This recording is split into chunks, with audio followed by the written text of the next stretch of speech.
Assalamualaikum warahmatullahi wabarakatuh. Waalaikumsalam warahmatullahi wabarakatuh. Bismillahirrahmanirrahim. Alhamdulillahi rabbil alamin. Wassalatu wassalamu ala ashrafil anbiya'i wal mursalin, Sayyidina wa maulana Muhammadin wa ala alihi wa ashabihil mujahidin at-tahirin, amma ba'du. Bapak-bapak, ibu-ibu, saudara-saudara kaum muslimin yang berbahagia, sudah bukan merupakan rahasia lagi bahwa kemajuan ilmu pengetahuan dan teknologi modern telah mengantarkan masyarakat manusia kepada menikmati satu bentuk kehidupan yang lebih mudah dan lebih dekat dengan apa yang mereka harapkan. Dengan kemajuan ilmu dan teknologi, dunia telah dirubah oleh manusia seolah-olah dari sebuah daerah yang kosong menjadi kota-kota yang penuh dengan gedung-gedung pencakar langit. Apa yang bagi manusia yang hidup di masa lampau hanya ada dalam idealisme mereka, sekarang ini sudah bukan merupakan rahasia lagi. Orang telah bertandang ke bulan, dan mungkin dalam beberapa tahun yang akan datang mereka akan mendarat pula di planet-planet lainnya. Kekurangan tanah pertanian bisa diatasi dengan merubah gurun pasir yang gersang dan tandus menjadi areal pertanian yang subur. Hujan lokal dapat dibuat. Kekurangan air bisa diatasi dengan penyulingan air laut melalui proses kimiawi. Penyakit-penyakit akan berkurang dan hidup makin dekat kepada apa yang diharapkan. Pertanyaan yang paling mendasar ialah, sudah sampaikah manusia kepada kebahagiaan? Adalah benar, dengan kemajuan ilmu dan teknologinya, manusia mencoba menyingkap tabir rahasia alam ini. Namun tiap kali tabir rahasia itu terbuka, terbentuk pula misteri-misteri baru yang memerlukan jawabannya. Di pihak lain, kemajuan yang diperoleh itu telah melahirkan satu bentuk kehidupan di mana manusia mempunyai satu mitos bahwa seluruh persoalan kehidupan bisa dipecahkan dengan otak manusia. Maka aspek-aspek ketuhanan, mistik dan kerohanian mulai ditinggalkan oleh manusia. Saudara-saudara kaum muslimin yang berbahagia, maka sebagai efek dari kemajuan ilmu dan teknologi itu, kita melihat lahirnya kelompok-kelompok manusia yang otaknya penuh berisi ilmu pengetahuan modern, tapi jiwanya kosong dan hampa, merasa tidak puas dengan ini dan itu, walaupun hidup sudah serba ada dan serba cukup. Akibat lainnya ialah kerusakan terhadap alam. Kita maklum, manusia memulai orientasinya dengan tunduk kepada alam. Pada proses selanjutnya, manusia mulai mengadakan adaptasi, penyesuaian diri dengan alam. Dan selanjutnya, manusia mulai mengadakan eksplorasi, penundukan kepada alam, memanfaatkan alam untuk menunjang kebahagiaan yang mereka dambakan. Akibatnya, penggunaan sumber daya alam yang melampaui batas sering merusak alam itu sendiri. Kita ambil satu contoh misalnya. Akibat meningkatnya penggunaan bahan bakar dan penggunaan bahan kimia, maka terjadilah pencemaran udara. Yang ini akan menyebabkan terjadinya hujan asam, yang menyebabkan matinya plankton dan organisme akuatis air. Di sisi lain kita melihat akibat percobaan-percobaan nuklir misalnya, yaitu rusaknya lapisan ozon di atmosfer yang akan menghilangkan perlindungan makhluk hidup terhadap sinar ultraviolet dari matahari, yang pada gilirannya ini akan menaikkan frekuensi daripada penyakit kanker. Ketidakseimbangan alam sering timbul sebagai dampak dari penggunaan sumber daya alam yang berlebihan. Akibatnya akan kembali kepada manusia itu sendiri. Alam memang tidak selalu ramah, memberikan begitu saja apa yang dibutuhkan oleh manusia. Tetapi alam juga bisa kejam kalau sumber daya yang dimilikinya dikuras secara berlebihan tanpa memperhatikan keseimbangan yang ada di dalamnya. Oleh karena itu, marilah kita mencoba melihat gejala-gejala alam yang sering kita dapati di dalam kehidupan ini. Alam merupakan ayat Allah, ayat yang tercipta oleh Allah. Manusia memang diperintahkan untuk memanfaatkan apa yang bisa dimanfaatkan dari alam ini, tetapi dengan tetap menjaga keseimbangan yang tidak akan menimbulkan dampak negatif bagi kehidupan manusia itu sendiri. Gejala alam sering tidak bisa dianalisa, tidak bisa dideteksi oleh kemajuan teknologi yang serba canggih ini. Bulan-bulan terakhir ini, gejala-gejala alam ini sering menimbulkan hal-hal yang lazimnya kita namakan dengan musibah. Gempa bumi di Tarutung yang belum selesai itu diatasi, menyusul dengan tanah longsor di Padang Panjang. Belum selesai tanah longsor diatasi orang, Bengkulu dihantam banjir, puluhan jiwa hanyut tanpa nyawa. Belum lagi bencana alam ini selesai, kebakaran pun timbul di mana-mana. Gejala apa semua ini? Ilmuwan mungkin akan menjawab, oh, kalau terjadi gempa bumi itu gejala alamiah, biasa proses pergeseran kulit bumi. Kalau ada tanah longsor, oh itu karena memang karakter tanahnya yang labil. Salah manusia kenapa tinggal di situ. Mungkin merupakan gejala alamiah, kata para ilmuwan. Mungkin proses pergeseran kulit bumi, kata ahli geologi. Mungkin karakter tanahnya yang memang labil, kata orang yang ahli tanah. Mungkin karena alam sudah bosan bersahabat dengan manusia, kata Ebit. Kalau tidak percaya, silahkan tanya kepada rumput yang bergoyang. Mungkin. Tetapi pada pertemuan kali ini, saya ingin mengajak kita semua untuk melihatnya dengan kacamata agama. Saya katakan tadi bahwa gejala alamiah sering tidak bisa dideteksi oleh ilmu dan teknologi modern. Berbagai macam analisa, berbagai macam kesimpulan diambil orang setelah terjadinya bencana. Sebelum terjadinya bencana tidak ada orang bicara soal itu. Sebelum Tarutung dilanda gempa tidak ada orang cerita macam-macam. Sebelum Padang Panjang dihantam longsor tidak ada analisa orang tentang karakter tanah yang labil. Setelah banjir terjadi, gempa melanda, topan bertiup, barulah analisa pun bermacam-macam. Maka pada kesempatan ini kita akan melihat gejala ini dengan kacamata agama. Menurut agama, apapun yang menimpa kita lazimnya dinamakan musibah. Musibah ialah ma asaban nasu min khairin aw syarrin. Apapun saja yang menimpa manusia, baik itu merupakan hal-hal yang positif ataupun yang negatif, itu dinamakan musibah. Sesuatu yang menimpa manusia.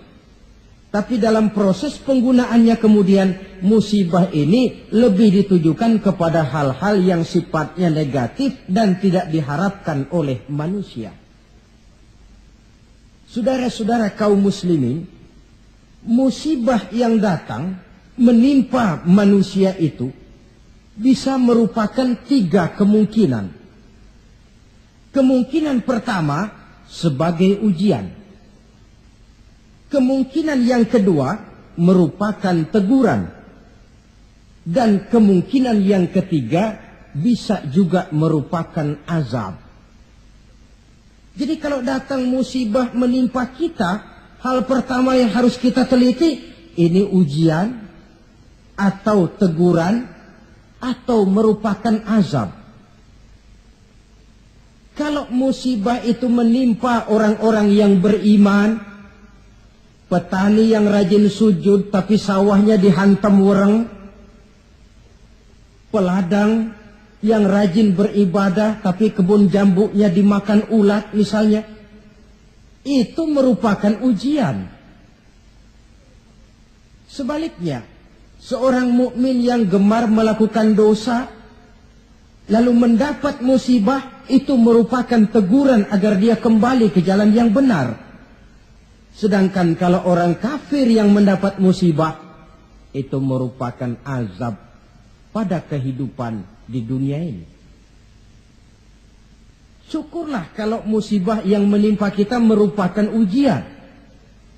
Sebab musibah yang merupakan ujian ini, jikalau kita jalani dengan lapang dada, tetap bertawakal kepada Allah, akan memberikan pahala kepada kita. Apa saja musibah yang merupakan ujian itu?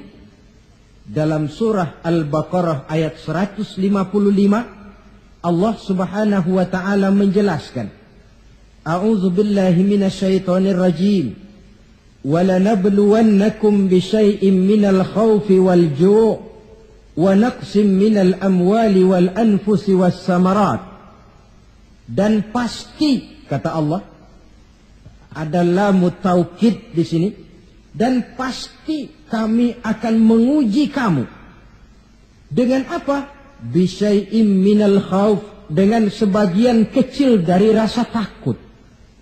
Rasa takut yang tidak beralasan itu merupakan musibah. Musibah yang ujian buat orang-orang yang beriman. Kadang dalam hidup ini kita dihinggapi rasa takut. Yang kaya takut jatuh miskin. Yang berpangkat berkedudukan tinggi takut kalau jatuh lagi. Takut pensiun. Takut dan paling akhir takut mati. Bisyai'im minal khauf, kami coba, kami uji kamu dengan sebagian kecil daripada rasa takut. Wal ju', dan rasa lapar. Kelaparan yang melanda dunia di Ethiopia misalnya, di Bangladesh misalnya, dan di belahan bumi-bumi lainnya.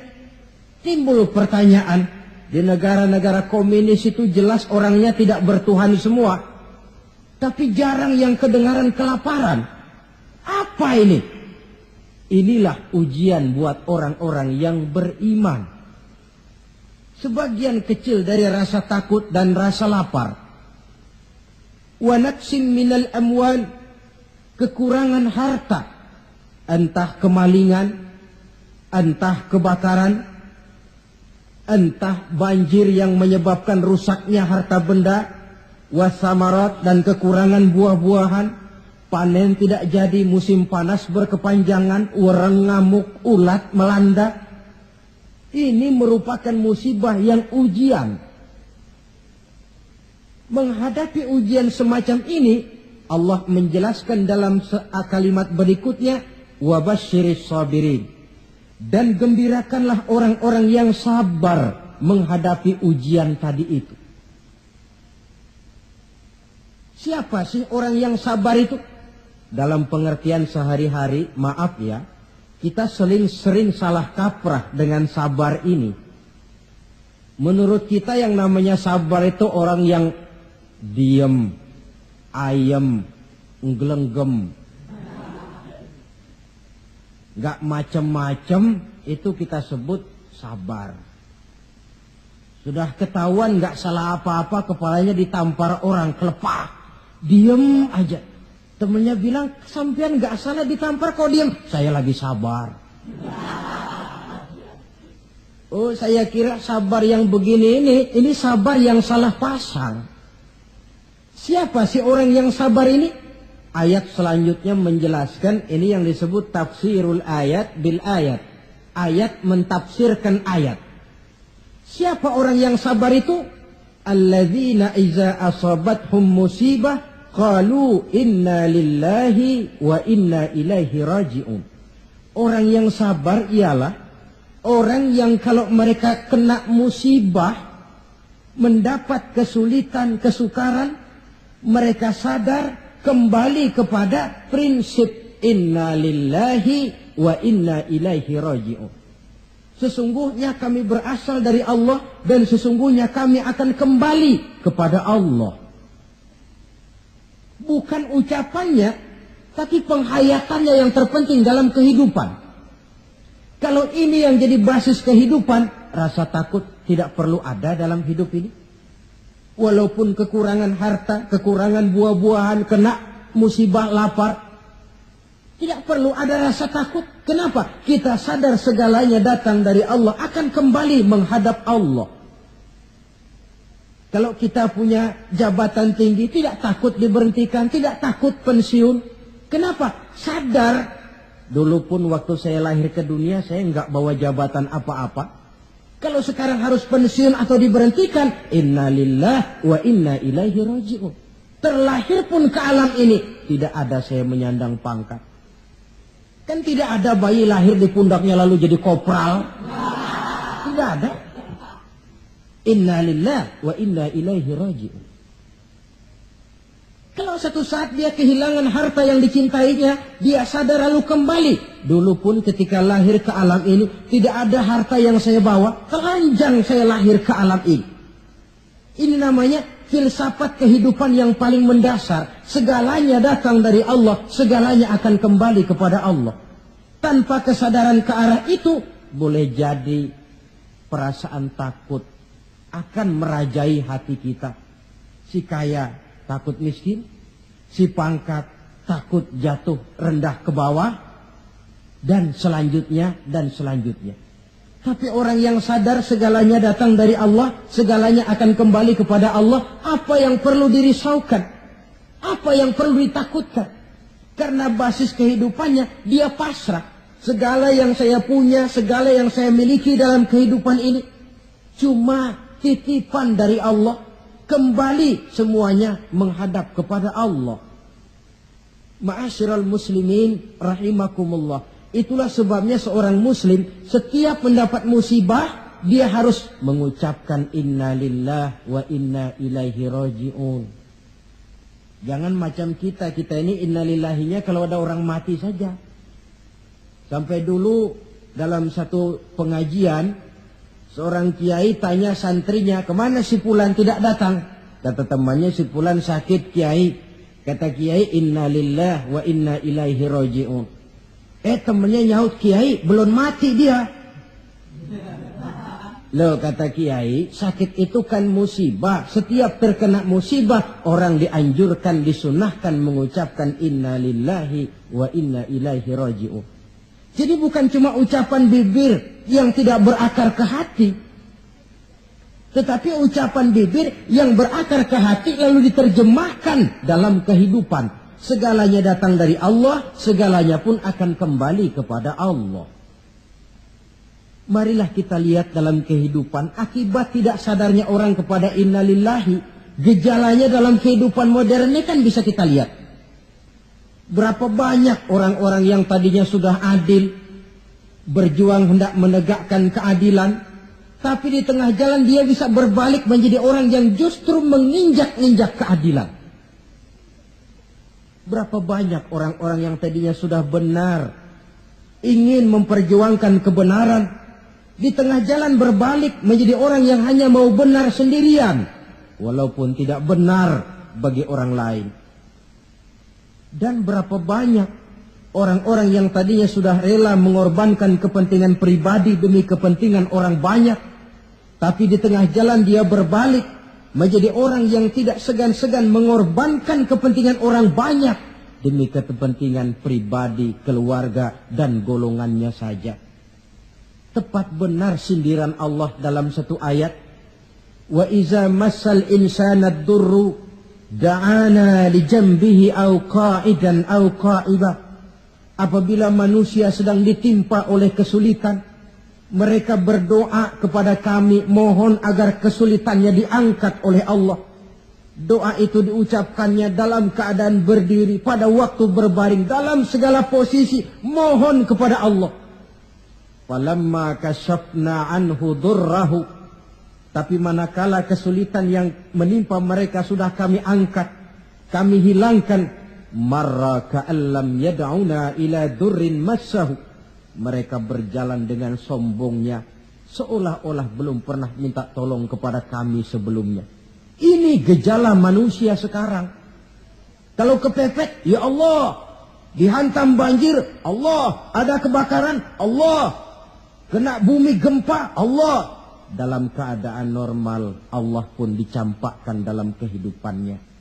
Na'udzubillah, summa na'udzubillah. Saudara-saudara kaum muslimin yang berbahagia, di zaman Rasulullah sallallahu alaihi wasallam ada seorang sahabat bernama Sa'labah bin Hatib al-Ansari. Dia orang miskin, tetapi kemiskinannya tidak menghalangi ibadahnya kepada Allah. Salat jamaah tidak pernah ditinggal. Di mana ada Rasul, di situ ada Sa'labah. Cuma Sa'labah ini model. Tiap selesai salat langsung pulang. Tidak wirid, tidak zikir, tidak doa. Jadi kalau sahabat yang lain selesai salat Allahumma antas salam, ini Sa'labah malah Allahumma lantas jalan. Tiap selesai salat. Sampai satu hari baginda Rasul bertanya, "Hei Sa'labah," "Labaik ya Rasulullah." "Kau ini macam orang munafik saja. Apa tidak penting wirid, zikir dan doa? Apa tidak betah kau di masjid?" Sebab orang mukmin di masjid seperti ikan di air. Orang munafik di masjid seperti burung dalam sangkar. Ada enggak burung yang betah di kurungan? Enggak ada, keleperan mau keluar saja. Itu orang munafik di masjid. Panas enggak kerasan. Orang mukmin di masjid seperti ikan dalam air. Apa ada ikan yang enggak betah di air? Ada. Ikan mau mati. Ya kalau ikan sudah enggak betah di air kan ikan mau mati namanya. Kalau orang mukmin sudah enggak kerasan di masjid, jiwanya sudah mau mati itu. Kau ini macam orang munafik saja Sa'labah. Maafkan saya ya Rasulullah. Kenapa? Saya bukan tidak betah di masjid. Lalu bukan pula menganggap doa, wirid dan zikir itu tidak penting. Lalu apa pasalnya? Saya nih orang miskin ya Rasulullah. Saya punya kain satu-satunya, berdua sama istri saya. Jadi waktu saya sholat di maghrib di masjid, istri saya di rumah nungguin giliran kain. Maka saya cepat-cepat pulang, aplusan kain. Oh ini kan kere ini. Oh begitu ya. Lalu gimana? Sekarang gini saja ya Rasul, ini sudah kadang ditanya. Kemarin-marin saya mau minta sendiri, malu. Ini sudah kadang ditanya lah, saya berani. Gimana? Tuankan Rasul. Lalu, namanya Rasul kan doanya jarang meleset. Jadi, tolonglah doakan kepada Allah supaya saya jadi orang kaya. Kalau saya kaya ya Rasul, saya punya kain sendiri, istri punya kain sendiri, asyik saya ibadah, saya akan wirid, saya akan zikir, saya akan tenang di masjid. Biasa, omongan orang belum punya duit. Itu selalu begitu. Sa'labah, kata Rasul, labaik ya Rasulullah. Qalilun tuaddi syukrahu khairun min kasirin la tutiquhu. Sedikit kamu syukuri itu lebih baik daripada banyak tapi kau tidak kuat bawanya. Sedikit kamu syukuri nanti Allah tambah ketimbang banyak tapi kau tidak kuat membawanya. Apa gunanya? Kalau memang cuma gelas secangkir dituangi air satu ember pun lebihnya akan jadi mubazir. Tahu dirilah kita. Begitu ya? Oh ya sudah kalau begitu. Pulang Sa'labah. Besoknya bertemu lagi dengan Rasul. Bagaimana Sa'labah? Sudah ya Rasul. Sudah apa? Sudah saya pikir-pikir. Lalu? Ya syukur sih syukur. Cuma saja kalau kain satu berdua rasa-rasanya repot juga awak nih nak bersyukur. Jadi bagaimana? Sudahlah ya Rasul, doakan saja saya jadi orang kaya lah. Sa'labah, saya ya Rasul. Kau ini kan orang Islam toh? Iya. Nah, orang Islam itu yang jadi contoh siapa? Tuhan ya Rasulullah. Betul? Betul. Kau lihat saya kaya enggak? Enggak. Kenapa minta kaya? Iya ya. Iya, pulang. 2 kali knock out. Hari ketiga datang lagi dia ke masjid nekat. Ya Rasulullah, gimana Sa'labah? La in atani Allahu min fadlihi la usaddiqanna wa la akunanna minas salihin. Kalau Allah memberikan rezeki kepada saya, kalau saya jadi orang kaya ya Rasul, pokoknya saya akan jadi orang soleh, tekun ibadah, wala a'ti kulladzi haqqin haqqah. Akan saya berikan tiap orang haknya. Pokoknya kalau saya kaya, sip dah. Omongan orang belum kaya memang begitu. Saudara-saudara, kata Rasul, Sa'labah yang benar. Benar. Yakin? Yakin. Janji ya? Janji. Mari saya baiat. Selesai baiat didoakan oleh baginda Rasul. Allahumma rzuq Sa'labah. Ya Allah berikan rezeki kepada Sa'labah. Selesai didoakan, Sa'labah dihadiahkan seekor kambing oleh baginda Rasul. Kambing perempuan sedang hamil, malah nggak ada suaminya lagi. Ya nggak apa-apa kambing. Saya ini cerita kambing. Kambingnya hamil nggak ada suaminya. Kambing. Yang orang jangan tersinggung loh. Saya ngomong kambing. Sa'labah, kau bawa pulang kambing ini, kau pelihara, mudah-mudahan membawa berkah. Baik ya Rasul. Dibawa pulangnya kambing itu, dirawatnya baik-baik. Lalu lahiran kambing itu. 1 jadi 2, 2 jadi 3, 3 lahir lagi jadi 5, 5 jadi 7, 7 jadi 10, 10 jadi 15. Makin lama makin banyak kambingnya, makin sibuk. Datang sholat mulai terlambat. Kalau tadinya belum azan sudah datang ke masjid, sekarang sudah qomat baru nongol. Lambat laun sholat 5 waktu tidak kelihatan di masjid. Kelihatan cuma Jumat saja. Itu pun kalau khatib sudah naik mimbar dia baru datang. Rasul bertanya, kemana Sa'labah? Sibuk ya Rasul, kambingnya makin banyak sekarang, ngembalanya keluar kota. Ya wailah Sa'labah. Aduh, kasihan Sa'labah. Aduh, celaka Sa'labah. Sampai Jumat pun tidak kelihatan di masjid. Kelihatan paling-paling cuma Idul Fitri sama Idul Adha. Sholat tahunan. Nah, kemudian sampai waktunya di mana umat Islam diwajibkan membayar zakat. Rasul mengutus utusan, datangi Sa'labah, minta zakatnya. Ketika didatangi ini, Sa'labah berkata, ma hadhihi illal jizyah. Ini jizyah. Saya tidak wajib zakat. 2 kali sampai 3 kali dia tidak mau bayar zakatnya. Kata Rasul, cukup, jangan didatangi lagi. Kemudian turunlah ayat, wa minhum man ahadallaha la in atani Allahu min fadlihi la usaddiqanna wa la akunanna minas salihin. Di antara mereka ada yang berjanji kepada Allah, kalau diberikan rezeki akan bersedekah dan akan jadi orang baik-baik. Tapi setelah diberikan rezeki mereka berpaling dan lupa dengan janjinya. Ayat ini disampaikan orang kepada Sa'labah. Sa'labah baru saja turun ayat bunyinya begini-begini. Rasanya ayatnya nyindir sampean ini. Ah, enggak ah. Habis siapa lagi yang punya mental macam ini? Dia sadar.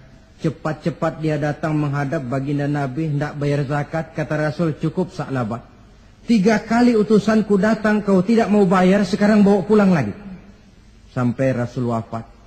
Akhirnya Sa'labah mengalami kebangkrutan di zaman Sayyidina Utsman bin Affan. Tengoklah riwayat Sa'labah ini. Ketika diuji dengan kemiskinan, dia lulus. Rajin ibadah, dekat dengan Rasul. Tapi ketika diuji dengan kekayaan, dia lupa diri dan jatuh menjadi orang yang bakhil. Saudara-saudara, itulah sebabnya kita berharap mudah-mudahan bencana yang menimpa bangsa kita akhir-akhir ini, entah itu merupakan gempa di Tarutung, tanah longsor di Padang Panjang, banjir di Bengkulu, kebakaran di Pasar Mercu Buana, Medan, kebakaran di Pasar Anyar Bogor, kita berharap itu merupakan ujian saja. Ujian yang harus kita terima dengan sikap mental inna lillah wa inna ilaihi raji'un. Segalanya datang dari Allah, kembali kepada Allah. Lalu apa manusia ini? La haula wa la quwata illa billahil aliyyil azim. Nah, ini musibah pertama. Musibah merupakan ujian. Yang kedua, ada musibah itu yang merupakan teguran dari Allah. Bukan ujian, tapi teguran. Wong namanya ditegur, tentu karena orang lalai, lupa diri, lengah, sehingga perlu ditegur. Dalam surah Ar-Rum ayat 41, Allah menjelaskan, Zaharul fasadu fil barri wal bahri bima kasabat aydin nas. Telah bertebaran kerusakan di daratan dan di lautan dari sebab ulah tangan-tangan manusia. Liyuziqahum ba'dallazi 'amilu la'allahum yarji'un. Agar Allah memberikan kepada mereka sebagian daripada balasan akibat ulah tangan mereka sendiri. Mudah-mudahan dengan balasan dan teguran-teguran ini mereka kembali sadar, ingat diri dan bertaubat kepada Allah Subhanahu wa ta'ala.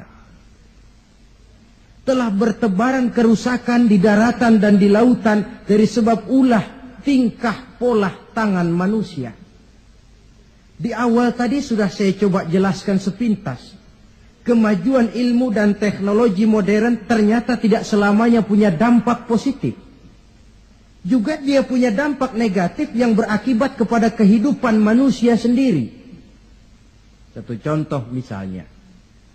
Sekarang ini kan orang mulai membuat apa yang disebut dengan rumah kaca. Kalau saudara berjalan melihat bangunan-bangunan tinggi, kan sudah ada yang seolah-olah semuanya ditutup dengan kaca. Memang di lain pihak akan mengurangi penggunaan sumber daya alam yang baku, tapi di lain pihak rumah kaca ini akan menaikkan suhu udara. Akibatnya permukaan air laut akan naik karena mengembangnya air laut. Dan jangka panjangnya melelehnya es di kutub. Akibatnya kota-kota yang berada di pantai-pantai yang rendah banyak mengalami erosi dan pencemaran air. Misalnya Jakarta, Bangkok, New York. Tahu New York? Pernah ke New York? Ke New York belum pernah? Sama.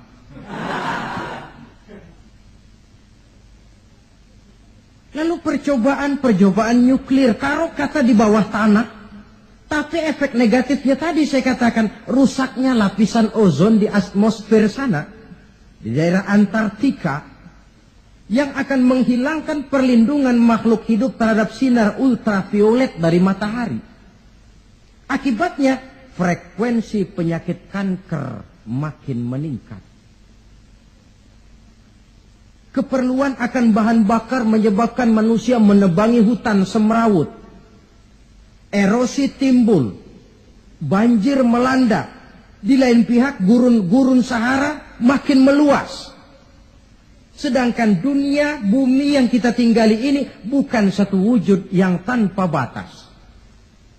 Bertebaran kerusakan di daratan dan di lautan akibat ulah tangan-tangan manusia sendiri.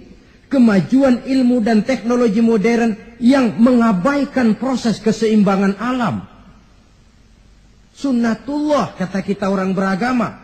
Hukum alam kata orang sekuler. Natural of law katanya bahasa kerennya. Akibatnya manusia sendiri yang merasakannya. Maka musibah-musibah yang datang ini teguran. Manusia, jangan terlalu mengeruk sumber daya alam. Hai manusia, sadar bahwa kemampuanmu terbatas. Hai manusia, ilmu dan teknologi itu merupakan sedikit sekali dari ilmunya Allah. Tidak wajar lalu meloncat menjadi angkuh dan sombong karena temuan-temuan yang didapatinya di dalam penelaahan ilmiahnya. Ini bencana musibah yang merupakan teguran. Atau di dalam satu masyarakat yang maksiatnya merajalela. Yang ma'ruf jalan, tapi yang munkar juga jalan. Artinya 50-50. Majelis taklim ramai, majelis judi pun makmur. Pondok pesantren hidup, tapi juga tempat-tempat maksiat berjalan. Keseimbangan ini memerlukan teguran. Dan teguran itu sesungguhnya tidak hanya dalam bentuk bencana alam, tapi juga secara pribadi yang ada dalam diri kita. Kalau kulit mulai keriput, teguran itu, awas kereta mau berangkat. Jangan tua-tua keladi nak makin tua makin menjadi. Sadarlah diri. Kalau uban sudah bertabur, kalau pandangan sudah lamur, kalau pendengaran sudah kabur, kalau makan pun cuma kuat makan bubur, tandalah tuh sudah dekat ke lubang. Awas kereta mau berangkat. Teguran yang datang menimpa diri dalam bentuk yang luas yang merupakan bencana alam, musibah dan sebagainya. Ini bentuk yang kedua. Bencana merupakan teguran. Bentuk yang ketiga, ada bencana itu, musibah itu yang merupakan azab dari Allah. Dalam surah Ali Imran ayat 112 Allah subhanahu wa ta'ala menjelaskan, Duribat alaihimu zillatu aynama thuqifu. Dimanapun mereka berada, mereka akan ditimpa oleh kehinaan. Illa bihablim minallah wa hablim minan nas. Kecuali mereka yang teguh berpegang dengan tali Allah, agama ini, wa hablim minan nas, dan tali hidup bermasyarakat. Waba'u bighadabim minallah, mereka akan mendapat murka dari Allah. Waduribat alaihimul maskana, juga ditimpakan kehinaan dan kerendahan kepada mereka. Apa penyebabnya? Dzalika biannahum kanu yakfuruna biayatillah wa yaqtuluna al-anbiya'a bighairi haqq. Dzalika bima 'asaw wa kanu ya'tadun. Ada 4 penyebabnya menurut Ali Imran ayat 112 ini. Kenapa ditimpakan kehinaan, kerendahan?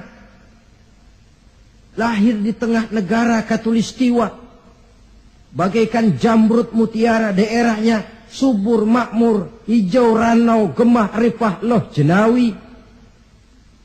Tapi kadang-kadang tertimpa kelaparan, tertimpa ketakutan. Apa penyebabnya? 4 penyebab utama. Pertama, yakfuruna bi ayatillah. Mereka ingkar dengan ayat-ayat Allah.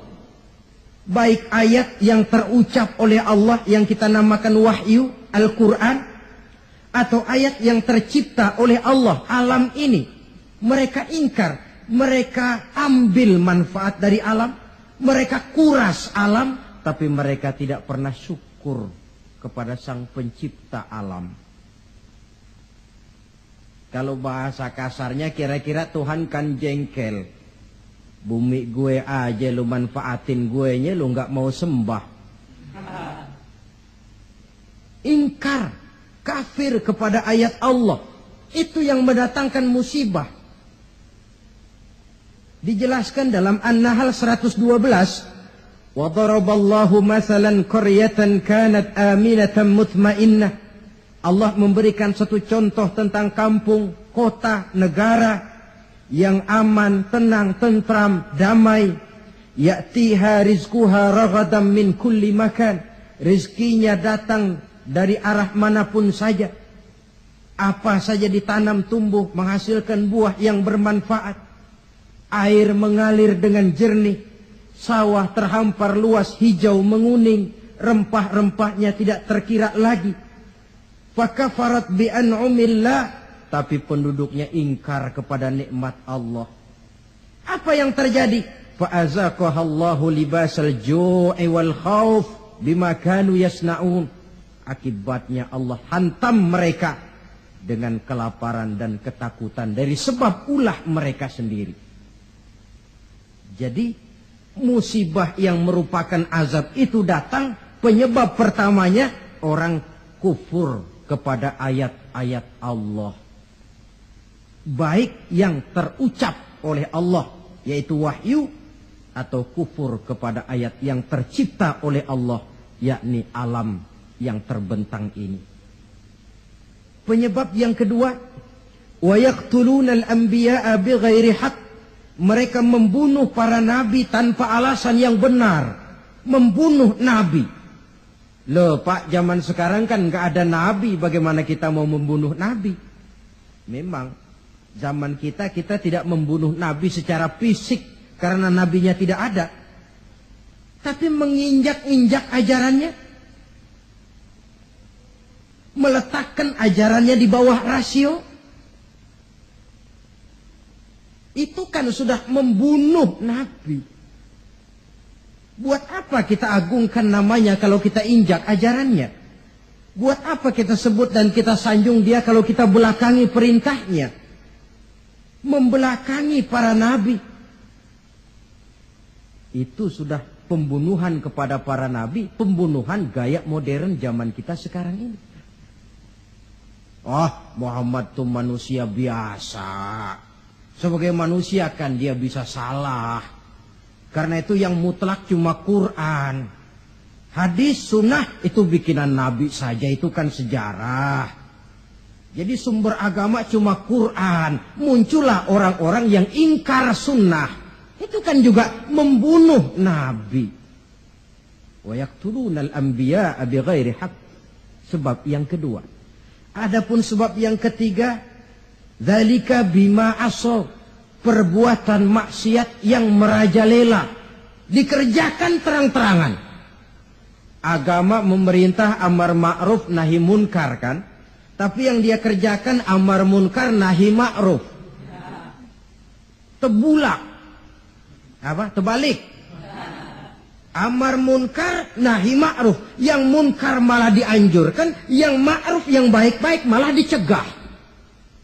Yang munkar dianjurkan, bahkan diberikan iming-iming akan mendapat hadiah sekian ratus juta, akan ini akan itu. Yang munkar diiming-iming, yang ma'ruf malah dihalang-halangi.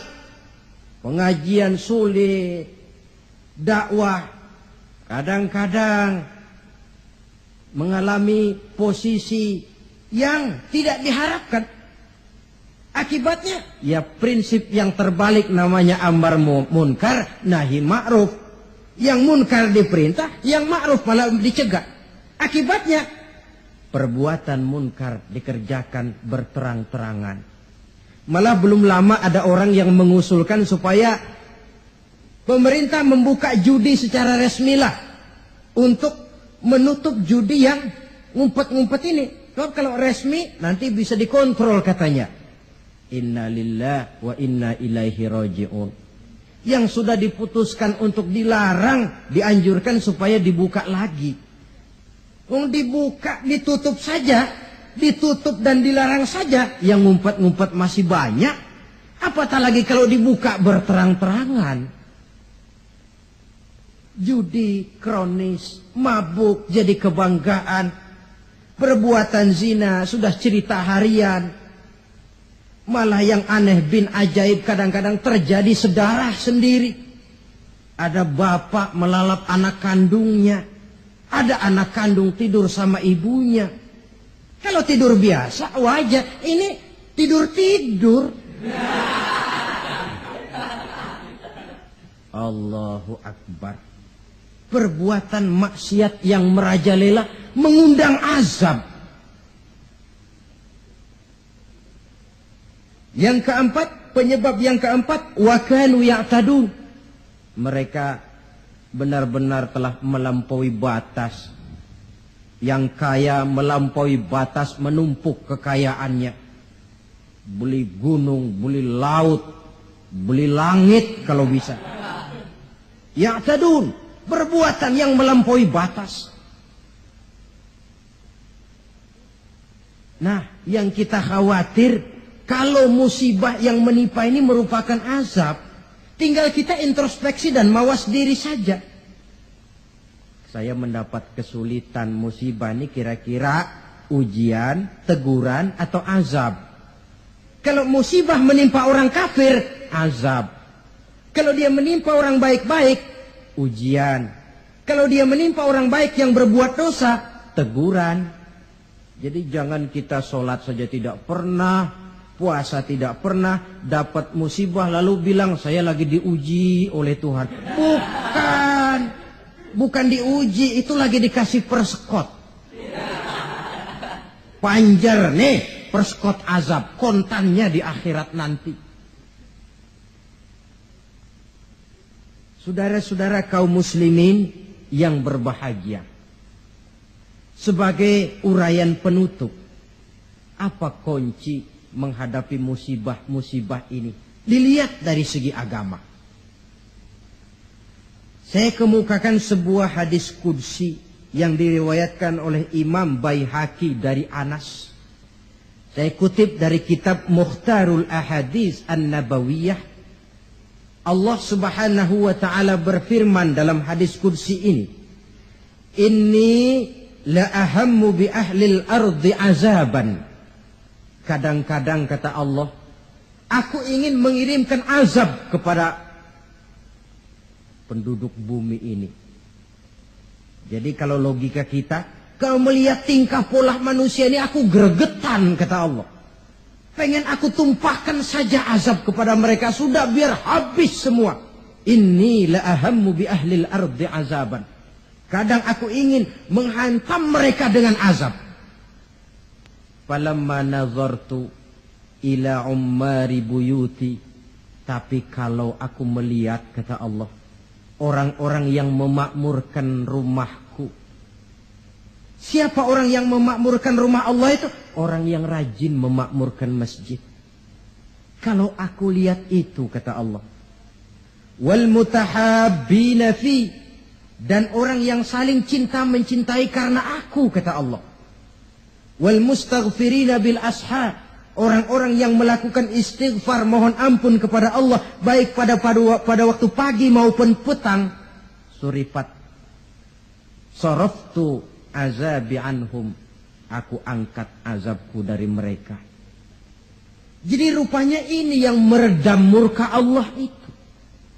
Allah sih maunya numpahkan azab, tapi begitu Allah melihat orang yang tekun memakmurkan masjid, rajin sujud, menghidupkan dakwah di masjid, orang yang saling kasih mengasihi karena Allah, orang yang mohon ampun di waktu pagi dan petang, azab itu, keinginan menyampaikan azab, aku tarik kembali, kata Allah. Jadi apa obat pertama? Makmurkan masjid. Jangan sebaliknya. Kalau orang sudah lebih penuh ke gedung bioskop daripada ke masjid, Kalau orang sudah lebih menyukai hidup berfoya-foya ketimbang membantu fakir miskin, yatim piatu dan orang-orang tidak mampu. Kalau koran sudah jadi bacaan wajib sementara Quran cuma sekedar hiasan rak di rumah, tidak ada lagi nanti yang dipandang-pandang Allah. Wal mutahabbina fi, orang yang cinta mencintai karena Allah. Wal mustaghfirina bil ashar, orang yang memohon ampun pada waktu siang dan malam, sore dan pagi. Ini yang meredam murka Allah. Jadi di antara yang harus kita lakukan di dalam memohon kepada Allah agar bencana musibah ini berkurang, apa jalannya? Salah satu di antaranya, pertama memakmurkan masjid. Yang kedua, kalau ngambil istilah yang lagi ngepop, memasyarakatkan istighfar dan mengistighfarkan masyarakat. Jangan cuma olahraga saja di masyarakat, istighfar. Satu contoh pengalaman, beberapa waktu yang lalu kan Gunung Galunggung meletus toh. Meletus apa meletus? Meletus. Di kaki Gunung Galunggung, di desa yang namanya Kikisik, tinggal seorang ajengan, kiai kalau di Jakarta bilang, ajengan Sadili. Beliau belum lama meninggal dunia. Orang lain pindah, beliau tenang saja di situ. Pesantren, masjid, komplek perumahan. Saya pernah berziarah ke tempat beliau pada saat gunung sedang aktif, meletus. Saya tanya, ajengan, apa ndak kepengen hijrah? Hijrah? Iya. Saya malah menganjurkan, kata beliau. Tapi hijrah yang saya anjurkan itu pindah dari maksiat kepada taat. Pindah dari jauh kepada Allah menjadi dekat dengannya. Pindah dari menentang Allah menjadi taat kepadanya. Pindah dari malas ibadah menjadi rajin ibadah. Hanya dengan hijrah macam ini insya Allah Galunggung reda. Sebab siapa sangka dia bakal meletus. Tidak diawasi. Tidak masuk gunung yang frekuensinya itu membahayakan dalam waktu singkat seperti Anak Krakatau atau Merapi. Tahu-tahu meletus. Dan letusannya cukup lama, memakan waktu 1 bulan lebih. Ndak, saya bilang ajengan, maksud saya hijrah pindah tempat tinggal ini bahaya kelas 1. Kalau lahar jatuh habis ini. Lalu beliau membacakan satu ayat yang saya tercenung.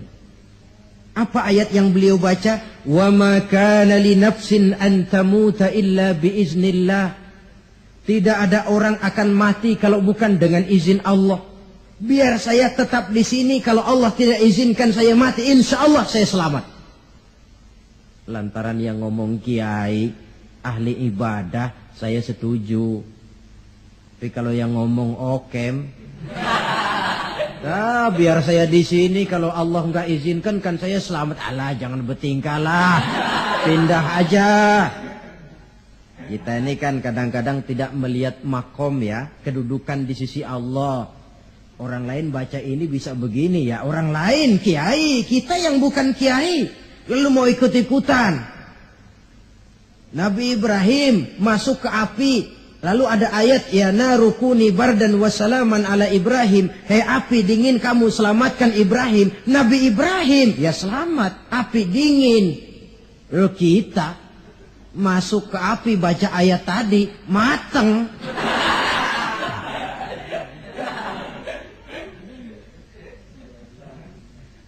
Dan memang lahar yang jatuh itu menyingkir. Rumah Pak Kiai itu dilewati saja oleh lahar, tidak masuk ke dalamnya. Ya Allah, saya teringat hadis qudsi ini.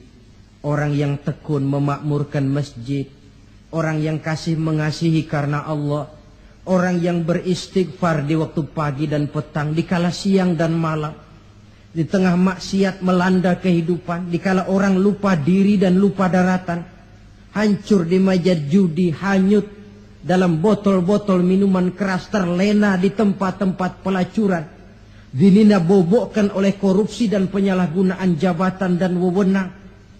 dan segala macam perbuatan-perbuatan yang melampaui batas. Mereka yang tekun memakmurkan masjid, kasih mengasihi karena Allah, melaksanakan istighfar. Mereka ini yang meredam murka Allah.